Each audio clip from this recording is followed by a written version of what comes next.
आपण आज भारतीय संविधान पारायणाचं सलग 235व पुष्प गुंफत आहोत.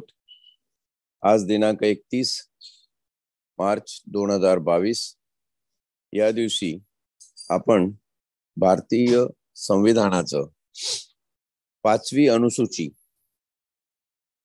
ज्याचा संबंध अनुच्छेद 244 बरोबर आहे.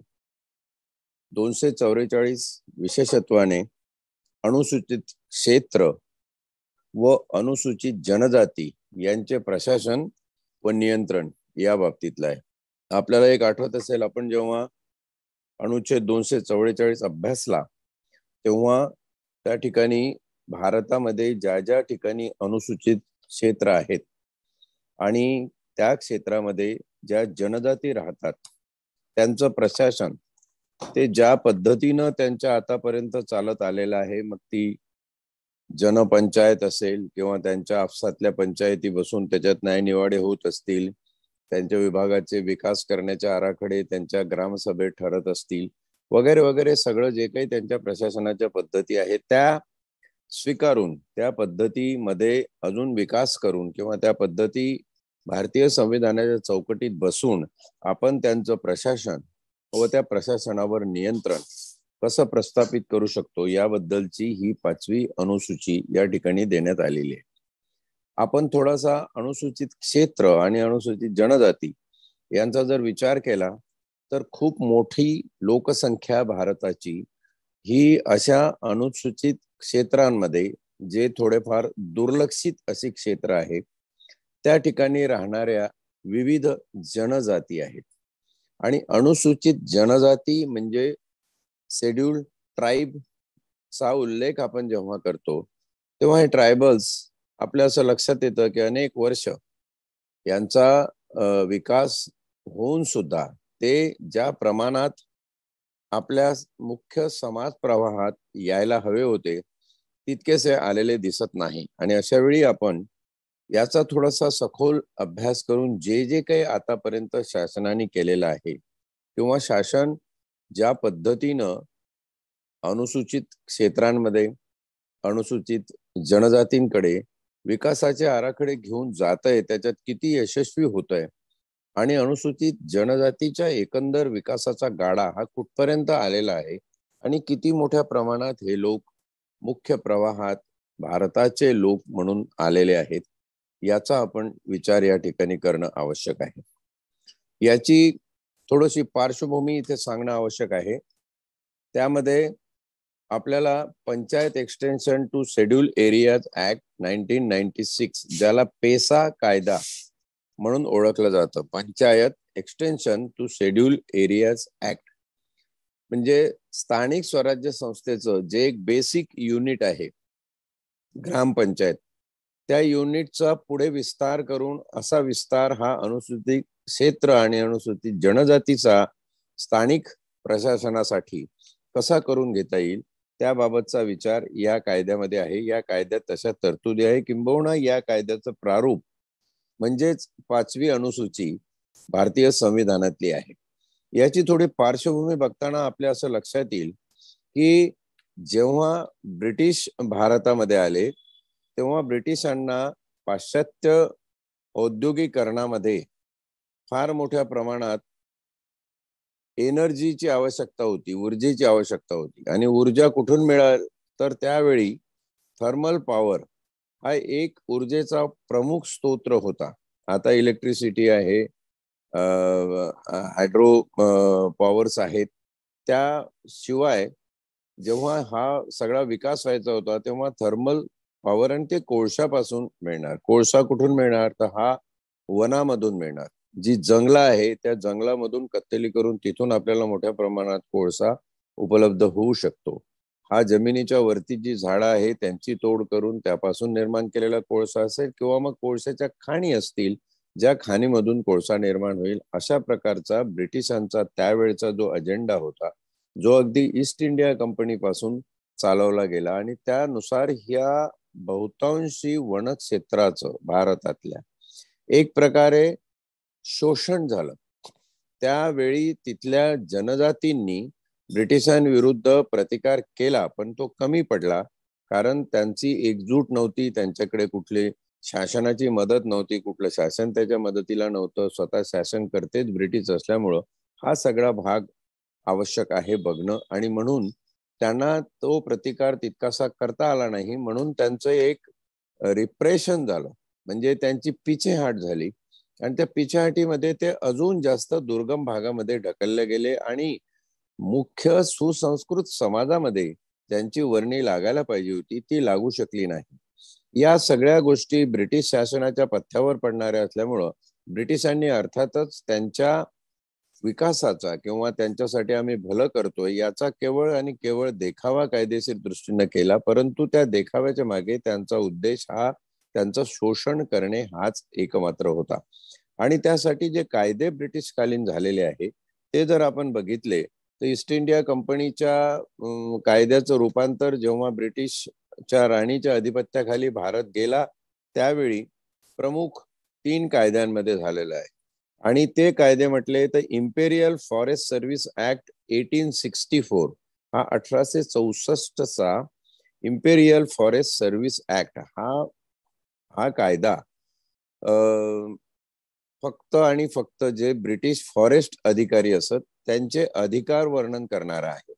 आणि हे अधिकार दिल्याशिवाय आपल्याला वनसंपत्ती जंगल ताब्यात घेता येणार नाही, त्यांच्यावर अधिपत्य निर्माण करता येणार नाही, आणि तसं केलं नाही तर आपण ती एक्सप्लॉइट करू शकत नाही, त्यांचं शोषण करता येणार नाही. म्हणून बेसिकली हा इम्पेरियल नावच हे ब्रिटिश प्रणित आणि ईस्ट इंडिया कंपनीचं प्रतीक जाणवतं. फॉरेस्ट सर्व्हिसेस ऍक्ट म्हणजे फॉरेस्ट सर्व्हिसेस वन सेवा या भारतामध्ये कधी रुजल्या तर या कायद्यानुसार रुजल्या. नंतर याचं रूप फार मोठ्या प्रमाणात बदलत गेलं. दुसरा महत्वाचा कायदा या ठिकाणी ब्रिटिशांनी केलेला होता तो 1864 नंतर 1871 मध्ये, आणि तो एक जालिम कायदा म्हणून ओळखला जातो, ज्याच्यामध्ये क्रिमिनल ट्राईब्स ऍक्ट 1871 असं त्या कायद्याचं नाव आहे. मला या ठिकाणी आवर्जून उल्लेख करून सांगायला पाहिजे, संविधानाचं पारायण आपण करतो आहोत, की अशा प्रकारचा कायदा हा जगामध्ये फक्त आणि फक्त भारतात झाला, भारताच्या आदिवासी जमातीच्या विरुद्ध झाला, भारताच्या ट्रायबल जमाती विरुद्ध झाला.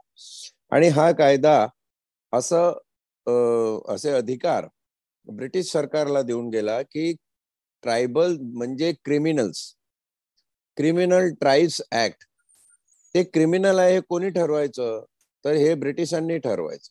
आणि त्या भागात जिथे त्यांना एक्सप्लॉयटेशन करायचं आहे, जिथल्या वन जमिनीवरती त्यांना अधिकार गाजवायचा आहे, अशा ठिकाणी त्या लोकांनी ज्या ट्राईब्स राहतात त्यांचं क्रिमिनलायझेशन करून टाकलं, गुन्हेगारीकरण करून टाकलं. आणि ट्रायबल दिसला की उचलायचा आणि लॉकअप मध्ये टाकायचा.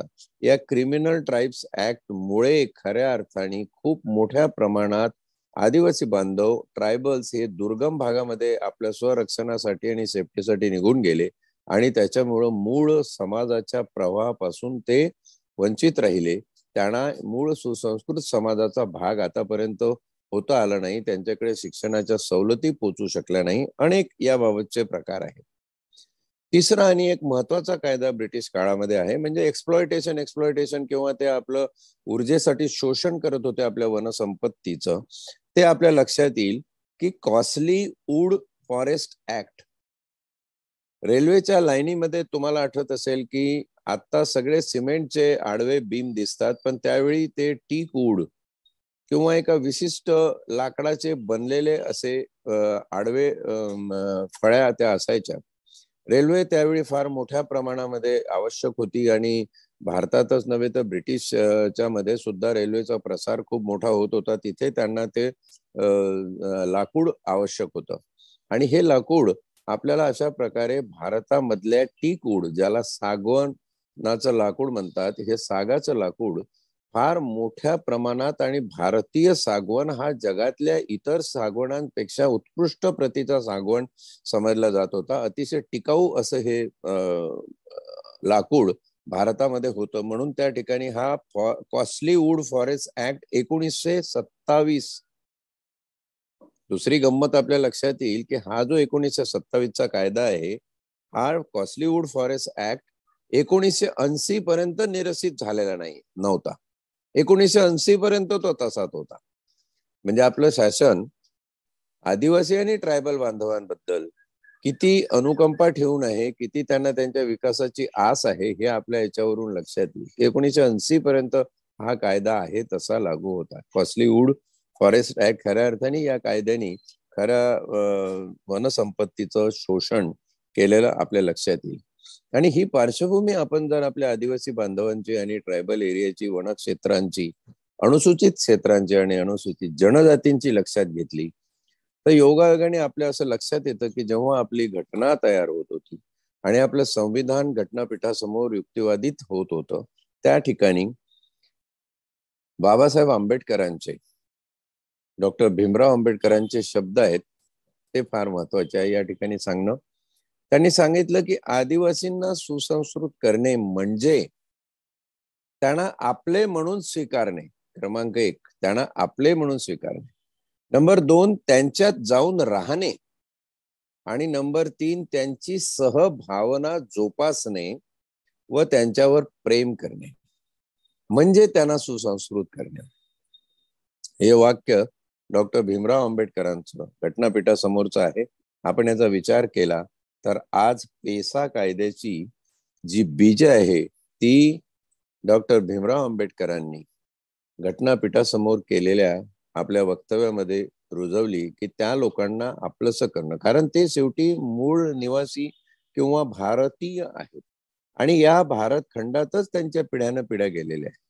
ज्या जमातीचा उल्लेख अगदी रामायण महाभारतापासून होतो, अशी जमात जर आज इथपर्यंत एवढी प्रगती होऊन सुद्धा ते सुसंस्कृत झाले नसतील किंवा मूळ समाजाच्या प्रवाहात आले नसतील तर ही आपली कुठेतरी चूक आहे. आणि म्हणून त्यांना आपलंसं करून घेण्यासाठी त्यांची सहभावना जपणे म्हणजे त्यांचे सण, उत्सव, चाली, रीती, रूढी, परंपरा ज्या काही त्यांच्या असतील त्याची जपणूक झाली पाहिजे.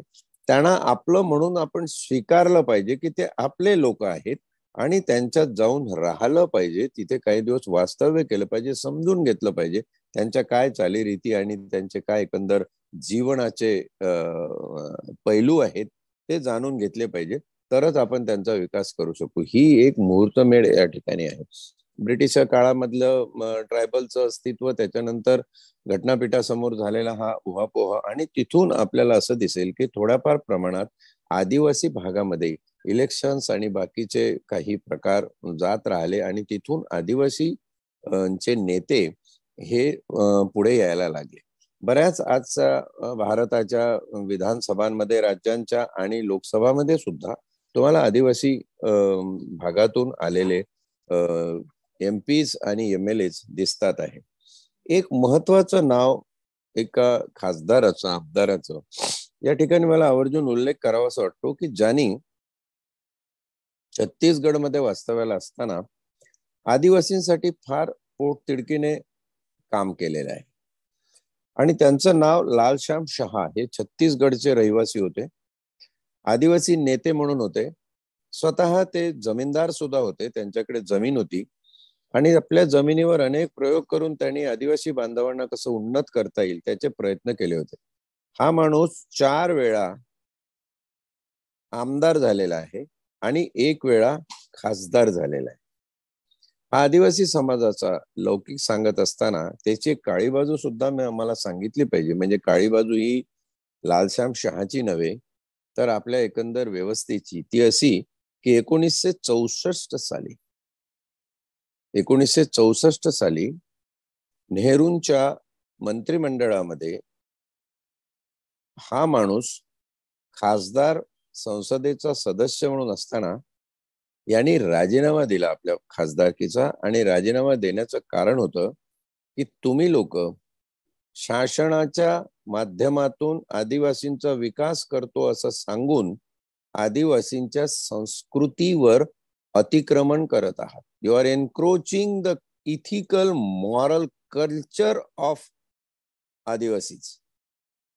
आणि म्हणून याला राजीनामा देण्याची वेळ आली. म्हणजे मुख्य लढा आता आदिवासींच्या उन्नतीचा जो आहे तो इथून सुरू झाल्याचं आपल्याला दिसतं. आणि वेगवेगळी प्रारूप आपण जर या ठिकाणी लक्षात घेतली की आजचा फक्त पेसा कायदा अभ्यासतो म्हटलं तर आपल्याला हा इतिहास नजरेआड करता येणार नाही, म्हणून हा एवढा विस्तृतपणे इथं वृत्तांत आपण जाहीररित्या विवेचला पाहिजे. 2 आयोग या ठिकाणी महत्वाचे आहेत जे आजपर्यंत भारताच्या संसदेने बसवले आणि त्या आयोगामार्फत आजचा जो पेसा कायदा असेल किंवा इतर जे काही कायदे याच्या आधी झाले वन विभागासाठी, त्या कायद्याची फार मोठी पार्श्वभूमी या आयोगांच्या रिपोर्टमध्ये आहे. पहिला आयोग 1960 साली UN ढेबर आयोग, या ढेबर आयोगांच्या ज्या शिफारसी होत्या त्याच्यावरून काही कायदे निर्माण करण्यात आले. आणि दुसरा आयोग आहे भुरिया आयोग, तो 1990 ला बसवण्यात आला. आणि या आयोगाने, भुरिया आयोग हा VP सिंगांच्या काळामध्ये झाला, ढेबर आयोग हा अर्थातच नेहरूंच्या काळामध्ये झाला.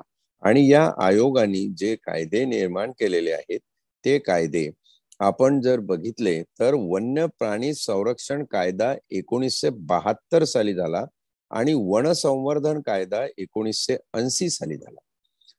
पण एक गोष्ट या ठिकाणी लक्षात घेतली पाहिजे की 2014 पर्यंत, 1980 ते 2014 पर्यंत मध्यंतरी जे काही कायदे झालेले आहेत ते कायदे विशेष महत्वाचे असे झालेले नाही. परंतु याला अपवाद महाराष्ट्र राज्य आहे. हे सुद्धा मला या ठिकाणी आवर्जून नमूद केलं पाहिजे की पेसा कायदा हा 1996 साली निर्माण झाला, केंद्र शासनाने निर्माण केला. Panchayat extension to schedule areas act 1996. आणि हा कायदा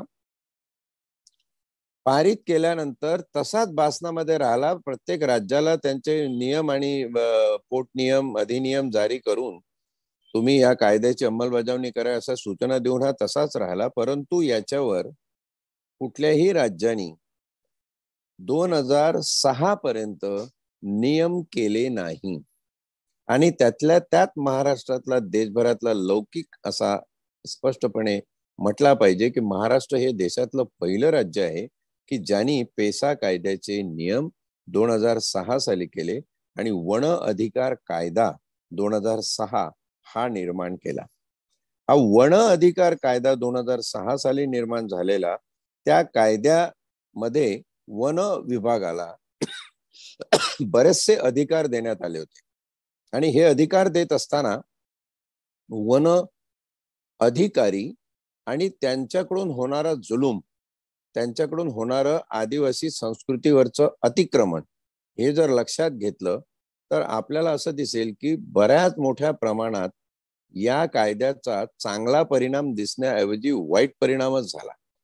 आणि म्हणून मग 2014 साली पेसा कायद्यामध्ये, 1996 ला झालेला पेसा, 2006 साली झालेला वन अधिकार कायदा आणि 2014 साली पेसा कायद्यामध्ये परत महाराष्ट्र राज्य हे देशातलं एकमात्र आणि सर्वात प्रथम असं राज्य आहे की ज्या राज्याने या कायद्याचे नियम तयार केले आणि या नियमाप्रमाणे वन अधिकार कायदा 2006 हा संपुष्टात आणला गेला, त्याची मक्तेदारी गुंडाळली गेली आणि सरकारी व भांडवली डावपेच जे आहे त्यांना एक शह देण्याचा प्रयत्न झाला.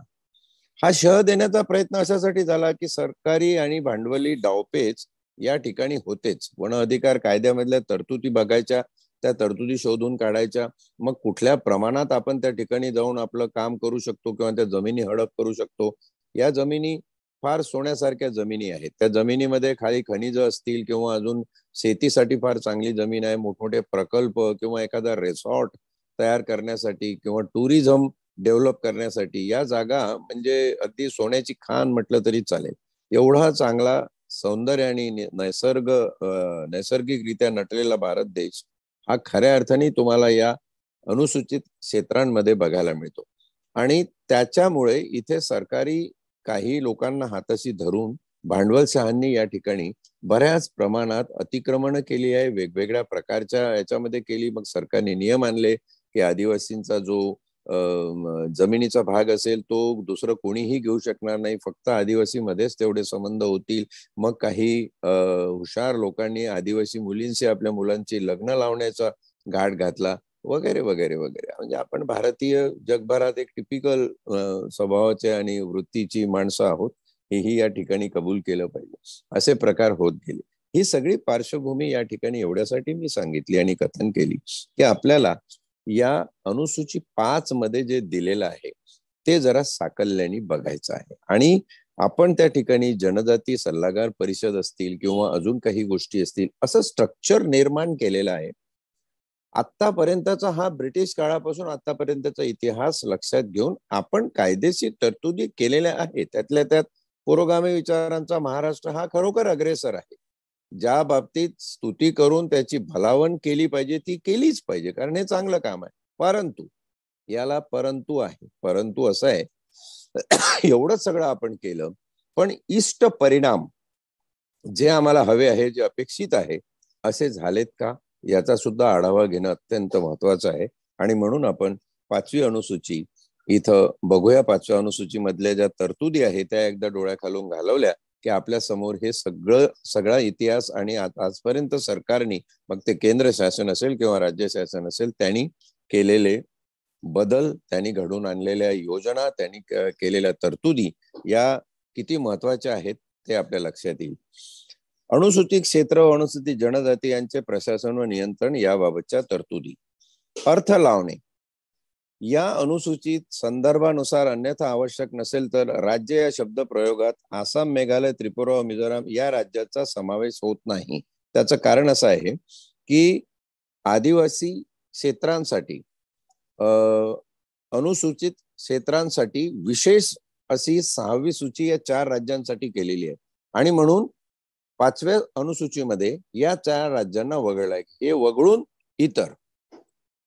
दुसरा क्रमांकाचं कलम आहे अनुसूचित क्षेत्रात राज्याचा कार्यकारी अधिकारी. या अनुसूचितच्या तरतुदीच्या अधीन राहून राज्याचा कार्यकारी अधिकार त्यातील अनुसूचित क्षेत्रांना लागू आहे. म्हणजे राज्याला कार्यकारी अधिकार आहे. लेजिस्लेटिव्ह पॉवर्स, कायदेमंडळीय पॉवर राज्याला आहेतच, त्याशिवाय या कायद्याप्रमाणे, पेसाप्रमाणे कार्यकारी अधिकार हे या कायद्याची अंमलबजावणी करण्याचे राज्यांना देण्यात आलेले आहे. तिसरं कलम असा आहे अनुसूचित क्षेत्राच्या प्रशासनाविषयी राज्यपालाकडून राष्ट्रपतीला अहवाल. अनुसूचित क्षेत्रे समाविष्ट असलेल्या प्रत्येक राज्याचा राज्यपाल दरवर्षी किंवा राष्ट्रपती तसे आवश्यक करील तेव्हा त्या राज्यातील अनुसूचित क्षेत्राच्या प्रशासनाविषयी राष्ट्रपतीला अहवाल देईल आणि उक्त क्षेत्राच्या प्रशासनाबाबत राज्याला निर्देश देणे हे संघराज्याच्या कार्यकारी अधिकाराच्या कक्षेत असेल. राष्ट्रपतीचं आधिपत्य आणि राज्यपालाची जबाबदारी हे या ठिकाणी पहिल्या भागामध्ये, ज्याला सर्वसाधारण नाव दिलेलं आहे, 3 कलम देऊन दिलेला आहे. दुसरा भाग अनुसूचित क्षेत्रे, अनुसूचित जनजाती यांचे प्रशासन व नियंत्रण. या ठिकाणी 4थं कलम आहे जनजाती सल्लागार परिषद. तुम्हाला आठवत असेल 244 अनुच्छेद जेव्हा आपण अभ्यासलं तेव्हा या परिषदेबद्दल आपण सखोल विवेचन केलेलं आहे.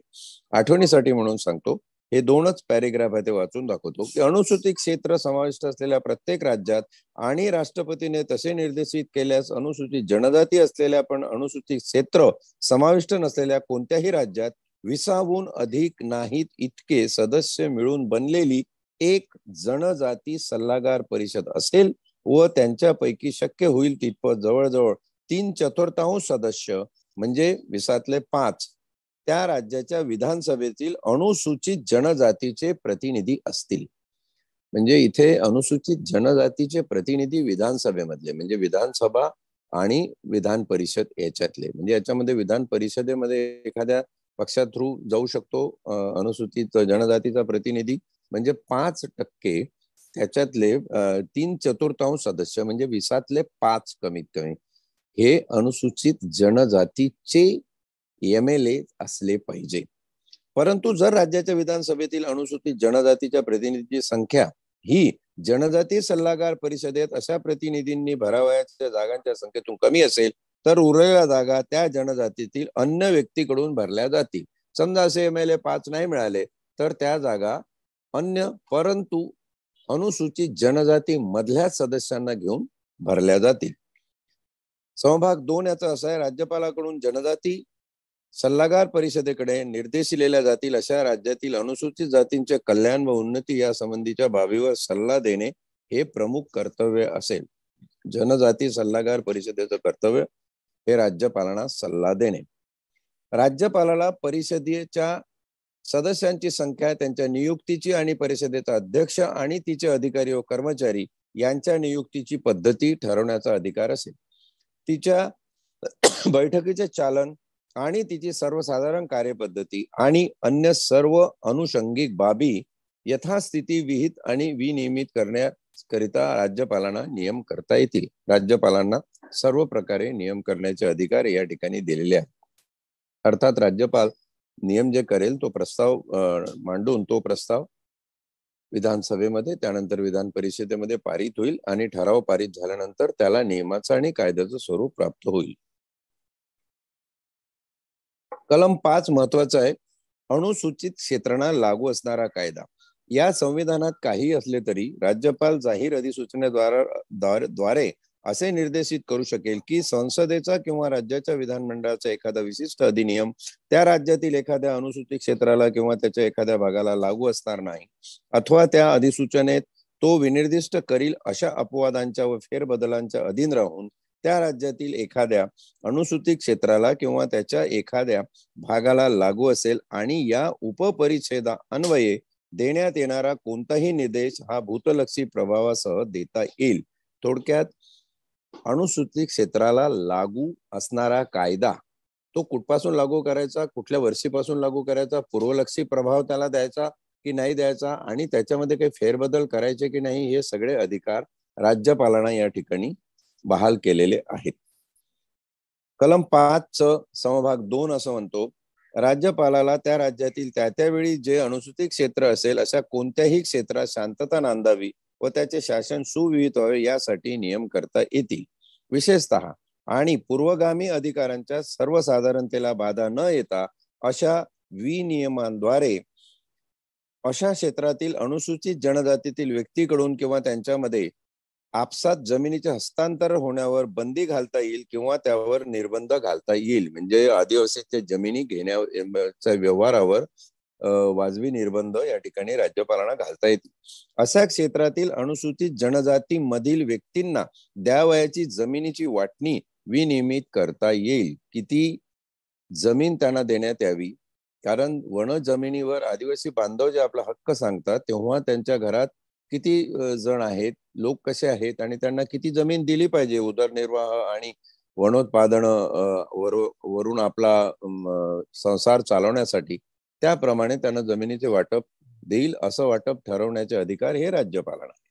अशा क्षेत्रातील अनुसूचित जनजातीमधील व्यक्तींना ज्या व्यक्ती पैसे कर्जाऊ देतात त्यांनी सावकार म्हणून धंदा चालवण्याबाबत विनियमन करता येईल. आदिवासींचं फार मोठं एक्सप्लॉयटेशन या सावकारी धंद्यामधून होत असे. अनेक ठिकाणी माणसं हे बेडबिगार किंवा गुलाम म्हणून ठेवून घेण्याचं किंवा काही स्त्रिया सुद्धा अशा बटीक म्हणून ठेवून घेण्याचे जे प्रकार आहेत ते या सावकारीतून निर्माण झालेले आहेत. आणि या सावकारीवर निर्बंध आणताना त्याच्यात कोण लोकल सावकार असतील त्यांना या ठिकाणी धंदा त्यांनी कसा करावा त्याबद्दलचे नियम राज्यपाल करून देईल. इथे एक लक्षात घेतलं पाहिजे की पूर्णपणे सावकारी नष्ट का करत नाही, कारण तिथे बँकिंगची किंवा तशी सिस्टीम उपलब्ध नाही. असली तरी आदिवासी बांधव गावाच्या ठिकाणी येऊन किंवा जिल्ह्यात तालुक्याच्या ठिकाणी येऊन अशा पद्धतीचा वापर करून घेऊ शकत नाही. म्हणून अशा वेळी ही पद्धत ठेवली, फक्त इतकंच की त्यांचं शोषण होऊ नये त्यावर नियंत्रण राज्यपालांचं असावं. या परिच्छेदाच्या उपपरिच्छेद 2 मध्ये निर्देशिलेला असा कोणताही विनियमन करताना राज्यपालाला त्यावेळी प्रश्नास्पद क्षेत्राला लागू असेल असा संसदेचा किंवा राज्याचा विधानमंडळाचा कोणताही अधिनियम किंवा असा कोणताही विद्यमान कायदा निरसित किंवा सुधारित करता येईल. कायद्यामध्ये त्याप्रमाणे म्हणजे उपरोक्त काम करून देण्यासाठी जमिनीचं हस्तांतर असेल, आपसातलं असेल किंवा आदिवासींच्या दुसऱ्यांनी जमिनी घेतल्या असेल त्यांच्यातले जमिनीचे वाटप असतील आणि त्यांच्यातला सावकारी कारभार असेल, या सगळ्या बाबतचे नियम करण्याचा अधिकार राज्यपाल महोदयांना असणार आहे. या परिच्छेदान्वये करण्यात आलेले सर्व विनियम तात्काळ राष्ट्रपतीकडे सादर करण्यात येतील आणि तो त्यास अनुमती देईपर्यंत ते कोणत्याही प्रकारे प्रभावी होणार नाही. हे सगळे नियम राष्ट्रपतीच्या अंतिम परवानगीनंतरच लागू होतील. या परिच्छेदान्वये कोणताही विनियम जेथे राज्यासाठी जनजाती सल्लागार परिषद असेल त्या बाबतीत तो विनियम करणाऱ्या राज्यपालाने अशा परिषदेचा सल्ला घेतला असल्याखेरीज केला जाणार नाही. हे महत्वाचं आहे. राज्यपाल असे कुठलेही नियम जे राष्ट्रपतीच्या सहीसाठी पारित व्हावे म्हणून पाठवेल, त्या नियमाची निर्मिती ही जनजाती सल्लागार परिषदेच्याच मताने झाली पाहिजे. राज्यपालांना त्या आदिवासींच्या संवेदना ज्या फील होतील ते या परिषदेमार्फत होतील.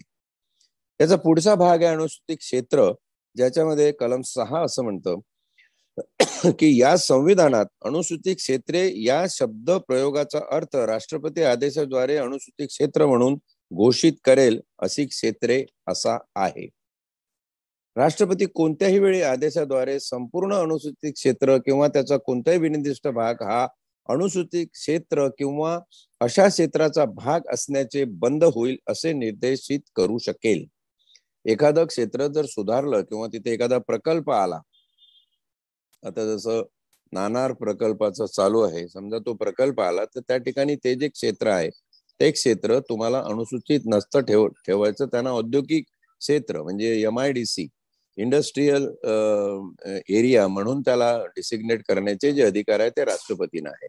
आणि म्हणून तुम्हाला दिसत असेल की नाणार जेव्हा एका ठिकाणाहून दुसऱ्या ठिकाणी हलवायचं आहे, आता कोकणामध्ये तो वाद चालू आहे, तर राज्याच्या मुख्यमंत्र्यांनी माननीय उद्धव ठाकरे साहेबांनी मोदी साहेबांना लिहिलेलं पत्र आहे, ते हल्ली चर्चेमध्ये आहे. त्या पत्रावरती बराचसा कटकूट चालू आहे. तर ही बाब या ठिकाणी अशी आहे की अमुक अमुक क्षेत्र हे अनुसूचित क्षेत्र न म्हणता त्याला इंडस्ट्रियल क्षेत्र म्हणावं, जेणेकरून एखादा प्रकल्प त्या ठिकाणी चांगल्या प्रकारे देता येईल. कारण अनुसूचित क्षेत्र जर ठेवलं तर त्या प्रकल्पाला तशी कायदेशीर बाधा येऊ शकते. एखाद्या राज्यातील कोणत्याही अनुसूचित क्षेत्रावर राज्याच्या राज्यपालाशी विचारविनिमय करून वाढवू शकेल. कोणत्याही अनुसूचित क्षेत्रात फेरबदल पण फक्त सीमांच्या दुरुस्तीच्या रूपाने राष्ट्रपती करू शकेल.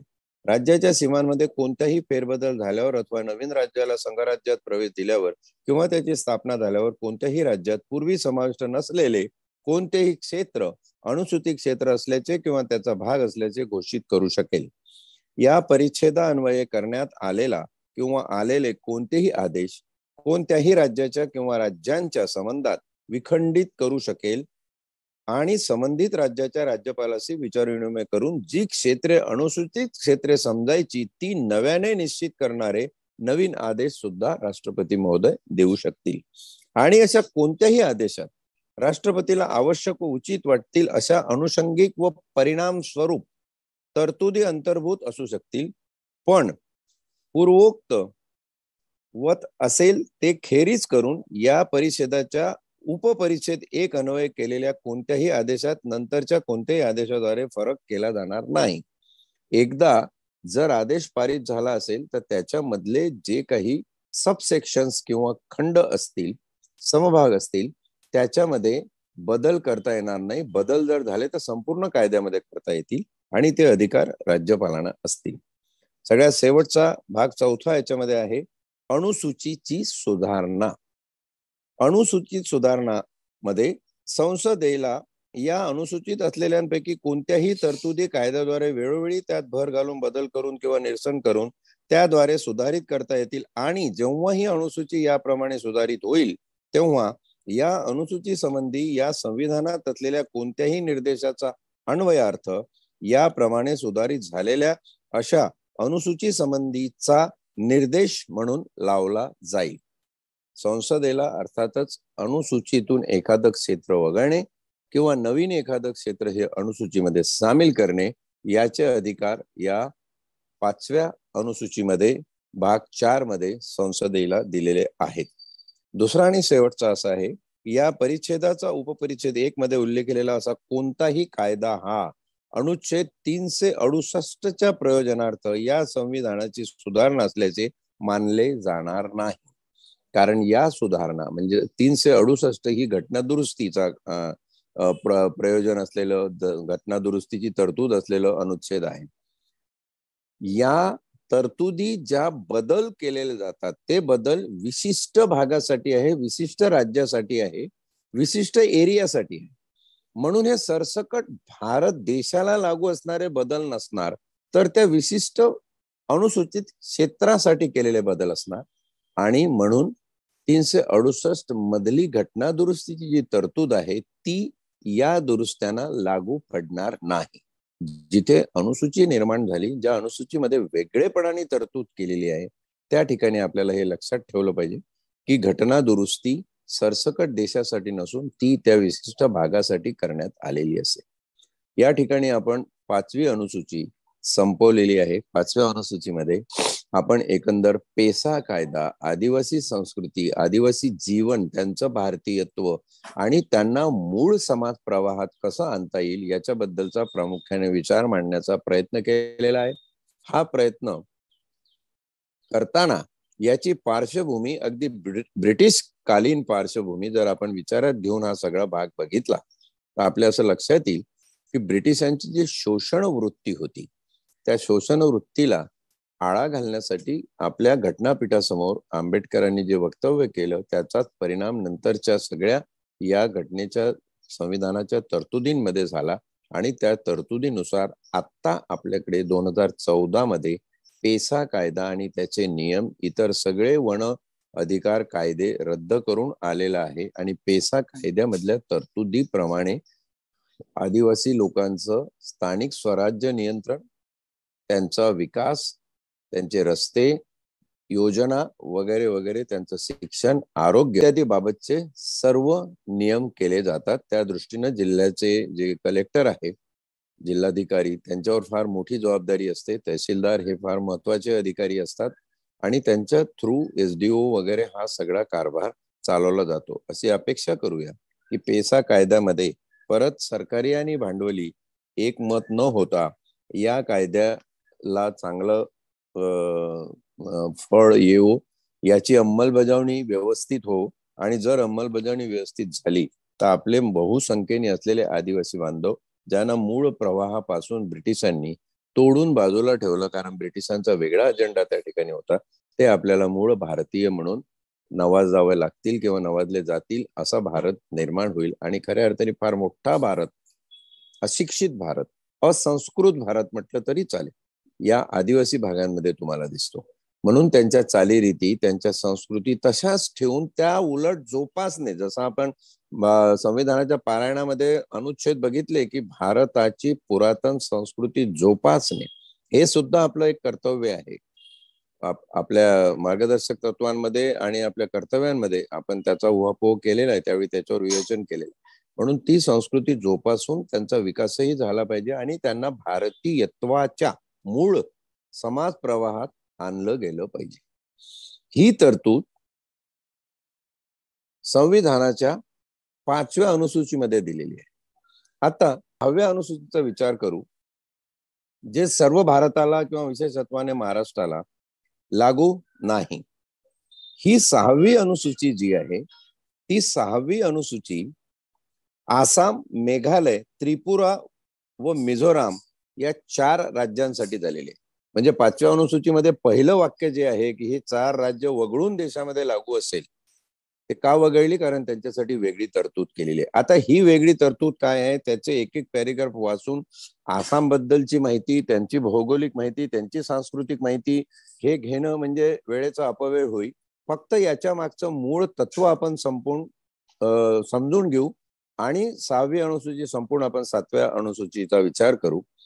या ठिकाणी यांचे जिल्हे जे आहेत त्यांचं नियंत्रण हे वेगळ्या प्रकारचं आहे.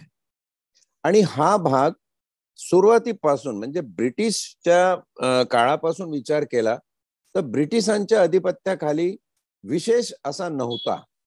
हा मंगोलियन संस्कृती जपणारा किंवा चीनच्या अधिपत्याखाली असणारा असा हा भाग होता. परंतु आज हा भारताचा भूभाग झालेला आहे आणि ही भारताची पूर्व, उत्तर, ईशान्य बाजूकडची जी राज्य आहेत ती राज्य म्हणून हे 7 सिस्टर्स, त्याच्यातले हे 4 राज्य असे महत्वाचे आहे की या 4ही राज्यामध्ये अनुसूचित क्षेत्र हे खूप मोठ्या प्रमाणात आहे. आणि अनुसूचित जनजाती, ज्या जनजाती तुम्हाला भारताच्या इतर प्रदेशांमध्ये, इतर राज्यांमध्ये दिसत नाही, अशा जनजाती त्या ठिकाणी आहेत.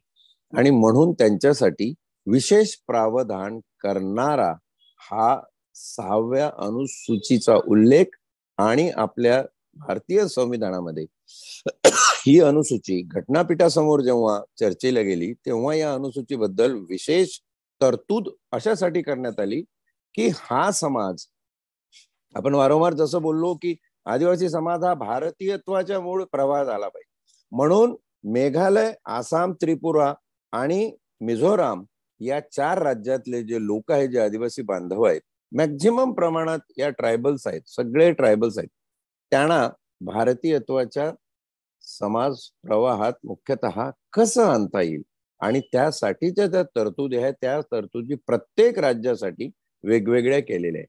प्रामुख्याने 2 गोष्टी प्रमाण मानलेले आहे, एक म्हणजे त्यांची भौगोलिकता आणि दुसरं त्यांची संस्कृती. परत या ठिकाणी एक उल्लेख करून सांगतो की नोबेल पारितोषिक विजेते अमर्त्य सेन यांचा जो नोबेल पारितोषिक विजेता प्रबंध आहे, शोध प्रबंध आहे, त्या शोध प्रबंधाचा प्रथमोच्चारच असा आहे की जोपर्यंत माणसाची भौगोलिक आणि सांस्कृतिक जडणघडण त्याच्या विकासाच्या आराखड्यामध्ये समाविष्ट केली जात नाही, तोपर्यंत कुठलाही मानवी विकासाचा आराखडा हा अपूर्ण आहे.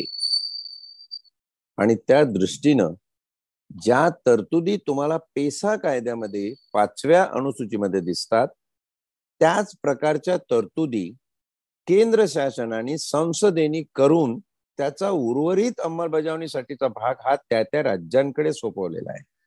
आणि म्हणून या ठिकाणी 6वी अनुसूची हे विशेषत्वाने फक्त आणि फक्त भारतातल्या या अनुसूचित क्षेत्र खूप मोठ्या प्रमाणात असलेल्या आसाम, मेघालय, त्रिपुरा व मिझोराम या 4 राज्यांसाठी करण्यात आलेल्या आहेत.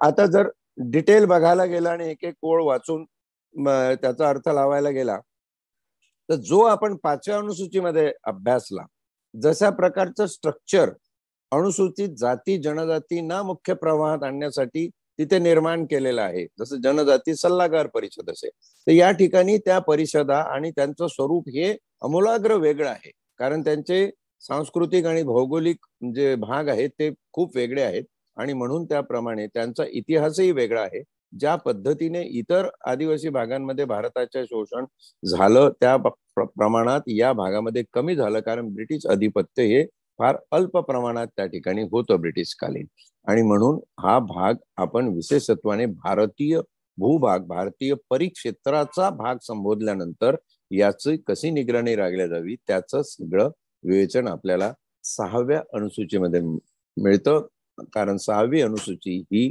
या 4 राज्यांसाठी संजीवनी असलेली अशी महत्वाची अनुसूची आहे.